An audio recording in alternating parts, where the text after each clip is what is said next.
Hello, welcome to this channel, Marriage Clinic, and I am your host, Dr. Abel Success, and we are going to be dealing with detailed issues that surround our marriages. And believe me, marriage is the best thing and it can be better.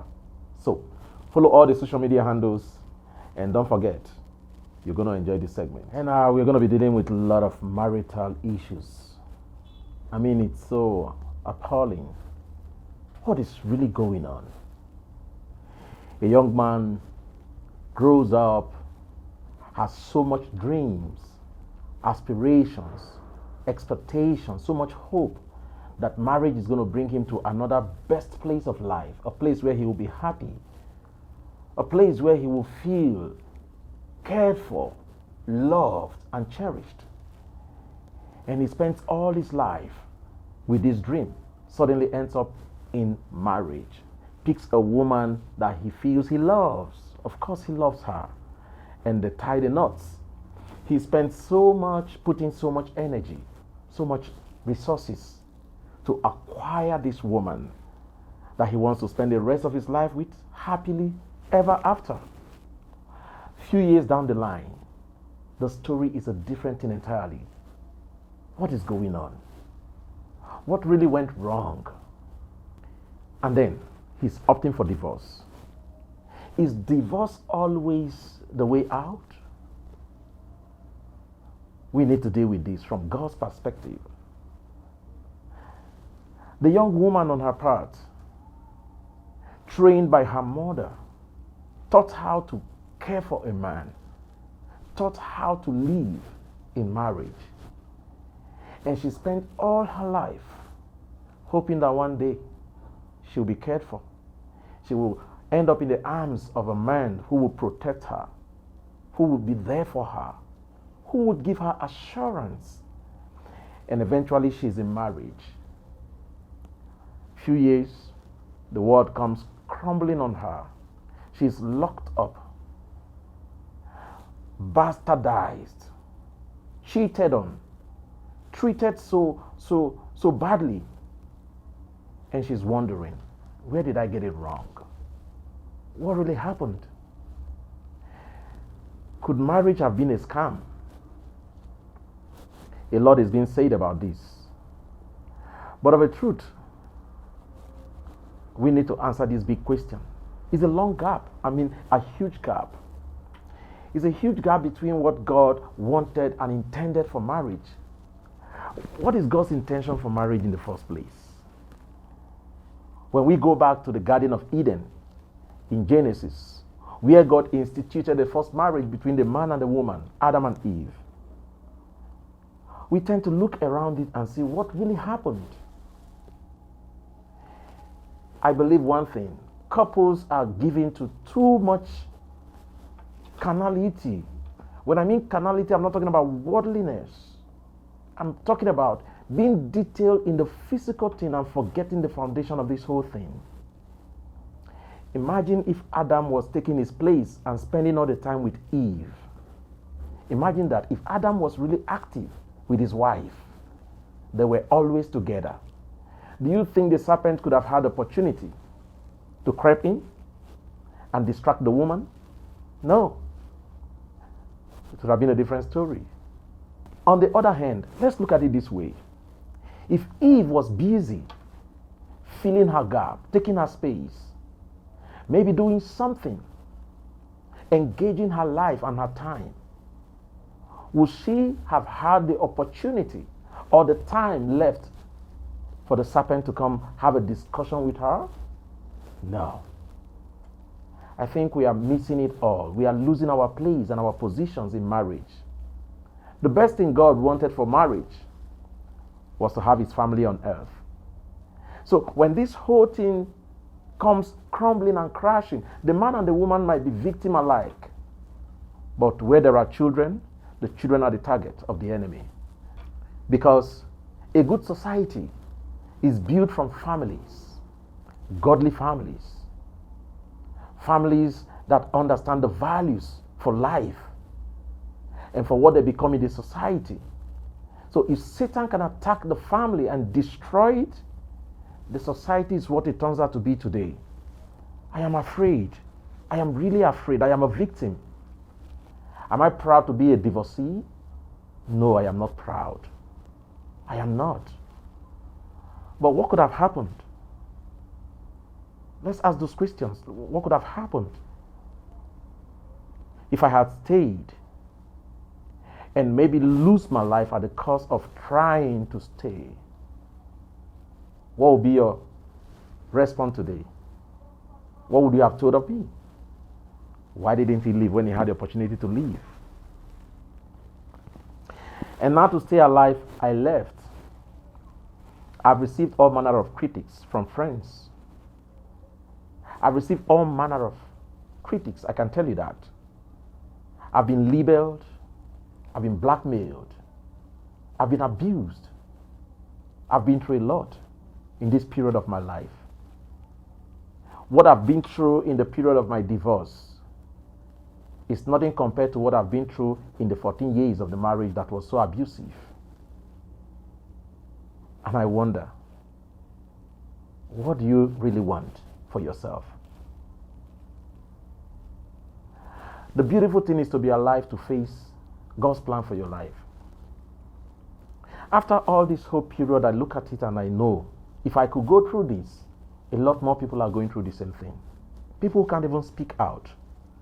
People who can't even talk to anyone. Because in my experience, I could hardly talk to anyone. Thank God for the grace. Thank God for God. Thank God for His mercy that I'm here today. What about you that is going through the same thing? Even worse than I have been through. Is that the plan of God for your life?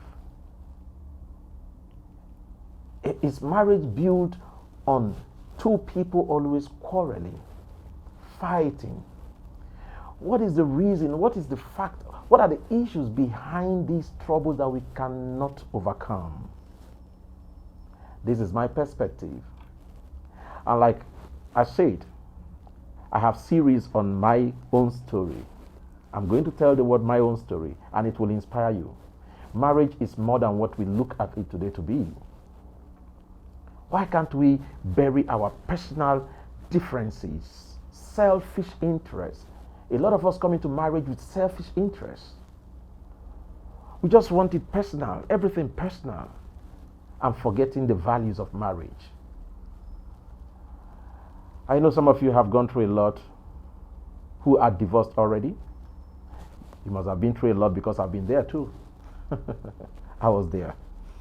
It wasn't an easy one at all.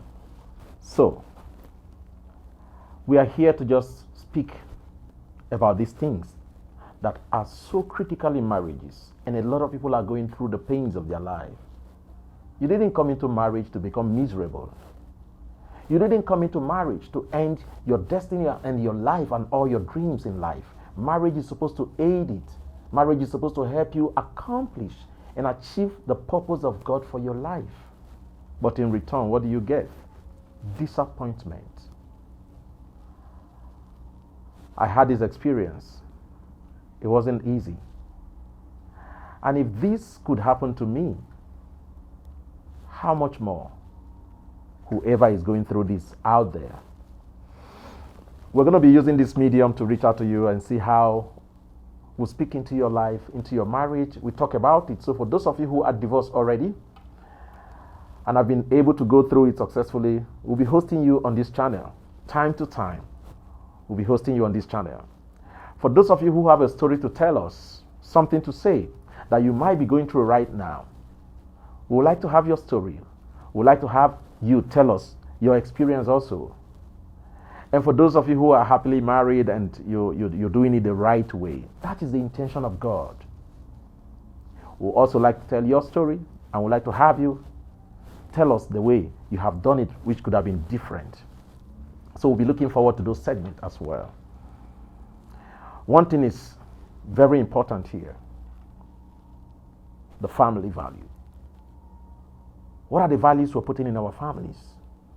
What could it have done better for us? So it was quite a journey for me. I have so much to tell. It wasn't a good experience for me. I lost friends. people who had regard and honor and respect for me. I walk around them today and I see how they treat me. Because I'm a divorcee, I shouldn't be part of the society anymore.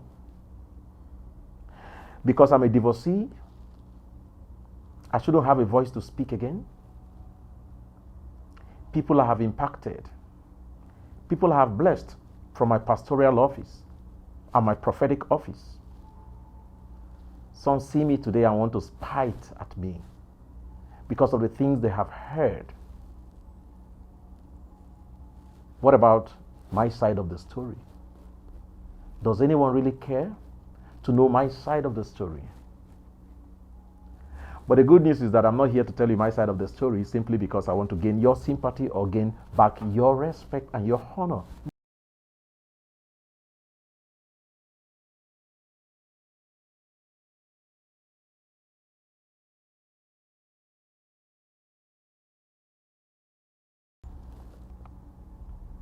But I can't speak out because there's practically nobody to speak to. Most of the time, you don't have nobody to talk to. So, you're dying in silence. That is not the purpose of God for us. There is so much more to marriage than what we are experiencing today. There is so much more to marriage than what we see today. And we are going to be handling these segment by segment. We're going to be dealing with these issues step by step so we can restore the values of marriage. So we can restore the position of God in marriage. And guess what? There's always a room for another chance. When you fail, it is not the end of life. It is only the beginning of the next chapter for you. So for those of you who have been bastardized through the process of divorce or through the abusive marriage you are in right now, I want to assure you that there is hope. You can start all over again. The fact that that chapter closed is because God has another chapter for you. Even God had to close a chapter. He considered that chapter a failed chapter. After the first marriage that God created and instituted between Adam and Eve, we saw what Cain did to Abel, who were the seeds of God and, of course, Cain, the seed of Satan. We saw how God closed that world. He ended the world, destroyed the man that he created because he felt he missed it. When you miss it in life, there is always another chapter. The coming of Jesus was the next chapter. And guess what? It was at the verge of repeating itself. Satan could have won that battle. Yes, Satan could have won that battle. At a point, Jesus had to pray, say, God, my Father, if it were easy, let this cup be taken away from me. That time, Satan was really on him. But thank God that he gave up the ghost on the cross. And the moment that happened, it was the next chapter that we have today. Man became restored back to the place of Eden. And that is God's intention for us. Your marriage that is going through the challenges today can still be restored. I can assure you that. I've dealt with a lot of marital situations. I've counseled couples. And I hear the flimsy excuses, the reason why they have this misunderstanding, why they have this fix. They are so flimsy. They are nothing to write home about. And you are wondering, could it not have been better? What could we have done differently? I ask myself this question time after time because after my separation, I sat down. I schooled myself. I went down the history lane. I went down to the foundation. I went down to my life and I picked it up from there and I began to analyze chapter by chapter. There were mistakes I made on a personal grounds. There were mistakes I made. There were things I could have done differently because I asked myself, could things have been better? Could a marriage have been better than it was?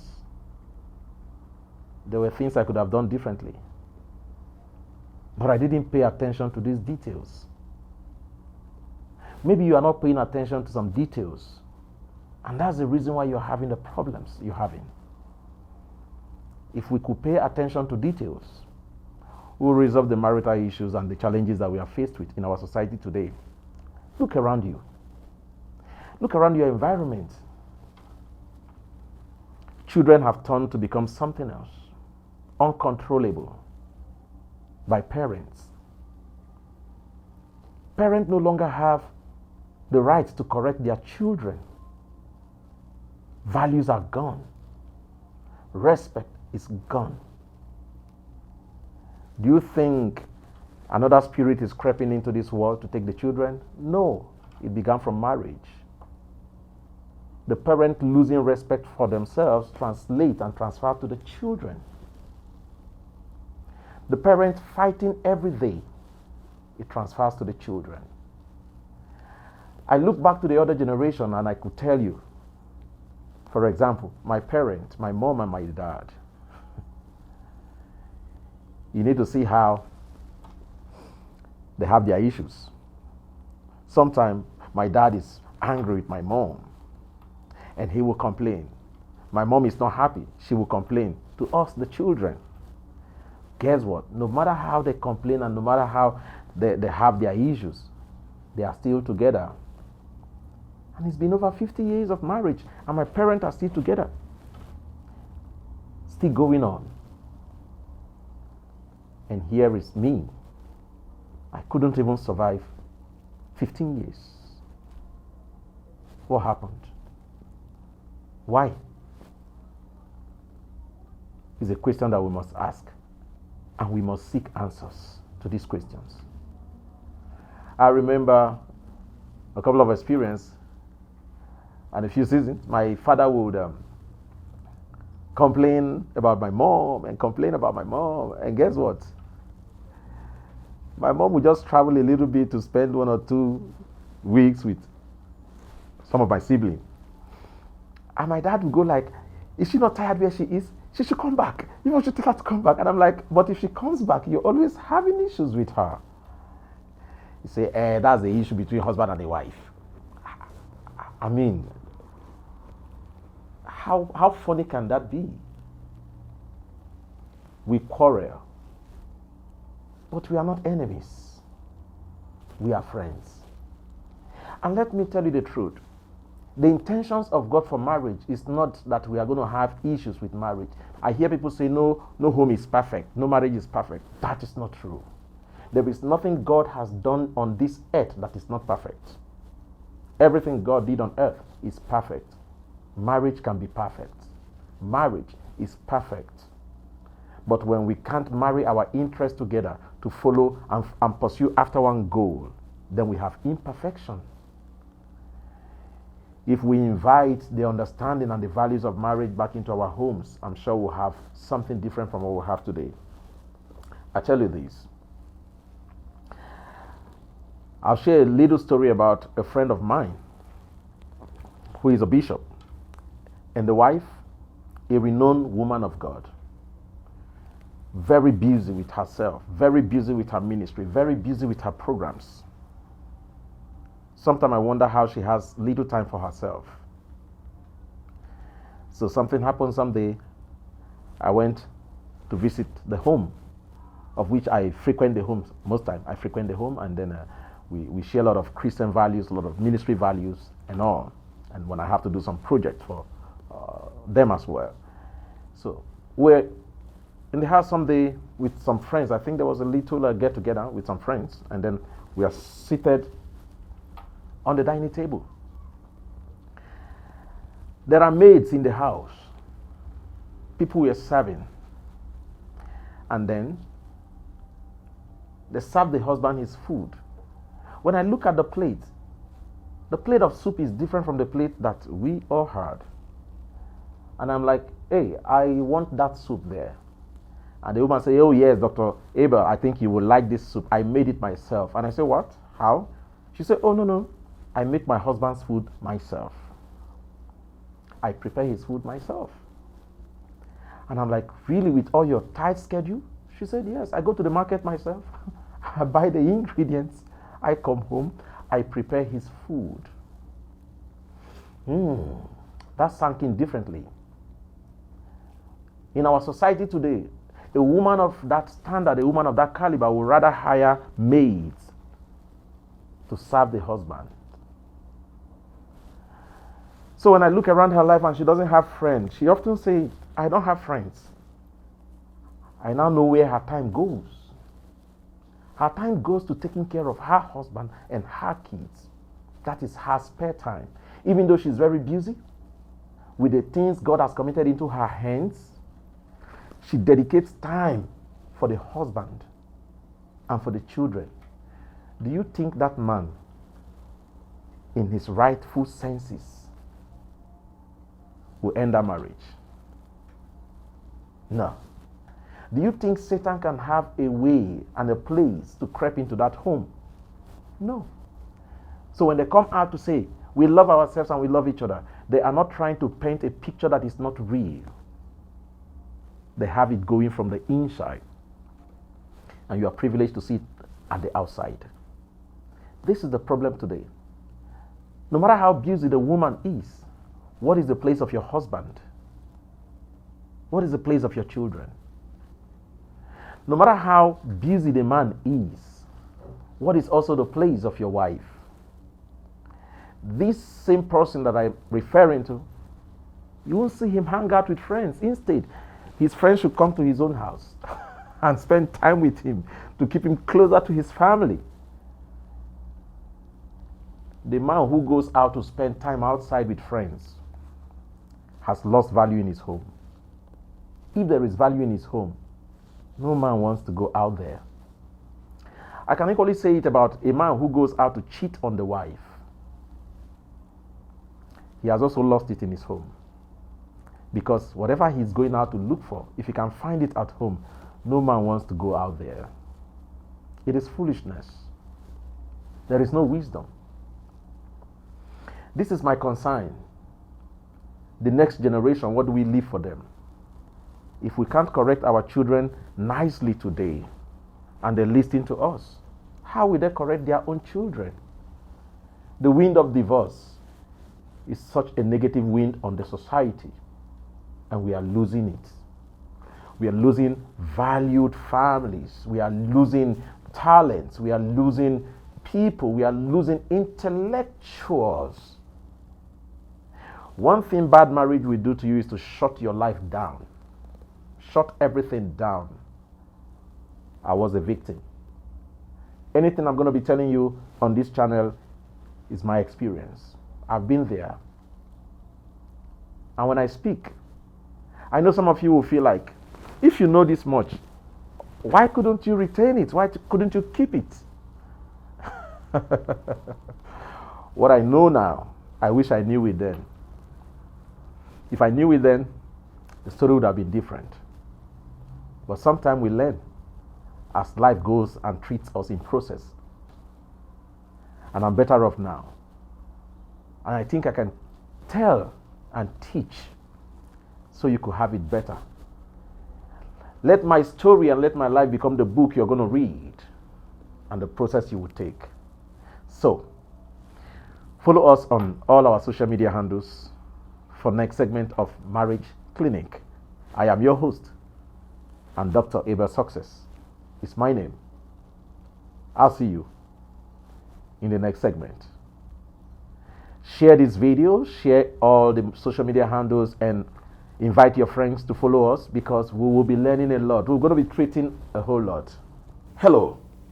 Thank you for watching Marriage Clinic with your host, Dr. Abel Success. And I hope you enjoyed today's segment. We look forward to having you on our next episode. And please, don't forget, send in your comments, your questions, and all that you need to our inboxes, and we'll be able to respond to you. And trust me, we are here to fix your marital challenges as God will give us the grace to do so. I look forward to seeing you again on our next segment. So, don't forget, follow us on all our social media handles, and you'll be glad you did. Because for us, marriage is beautiful, and every moment is a plus. I am your host, Dr. Abel Success, Marriage Clinic.